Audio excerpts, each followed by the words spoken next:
Now, these permanent states of the soul, these spiritual states, they remain. You and I pass through them towards our own redemption. But in the interval, we meet a friend, and the friend is in need of help. And the help is to move him out of the state. I couldn't give him money, but as Peter said, silver and gold have I not for thee, but such as I have give I unto thee.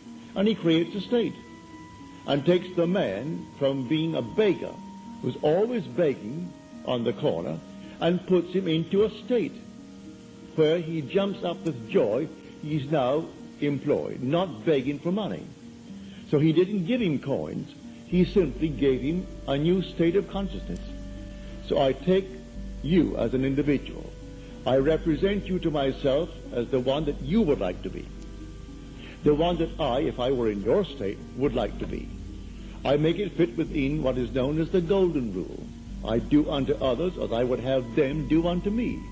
If I were in that state, would I like to be in some better state? Certainly. Well then, do it to another.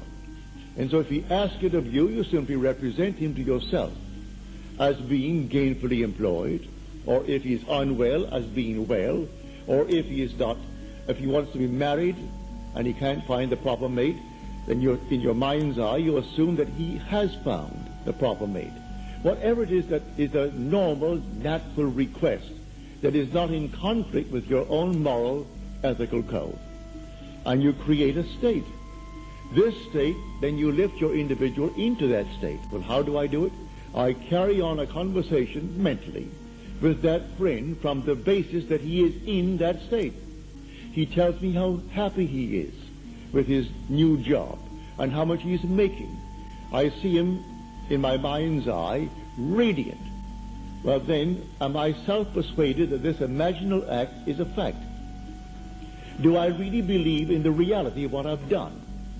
Do I believe that imagining creates reality? I do. Well then, to the degree that I am self-persuaded, he becomes the embodiment of what I've imagined him to be. These are states. So man must distinguish between the individual and the state that he is in.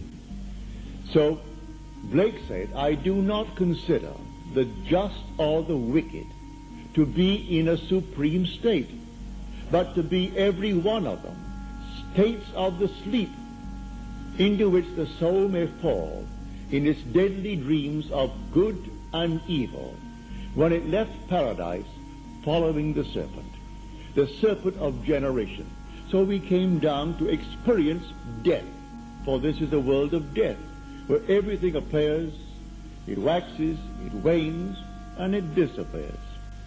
So everything dies in this world. No matter how long it seems to live, it dies eventually. So we come down into the world of death. And the last enemy to be destroyed or to be overcome is death. I enter death and then conquer death to prove that I cannot die.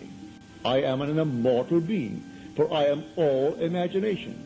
And I cannot go to eternal death in that which cannot die, which is my own wonderful human imagination, and that is God himself.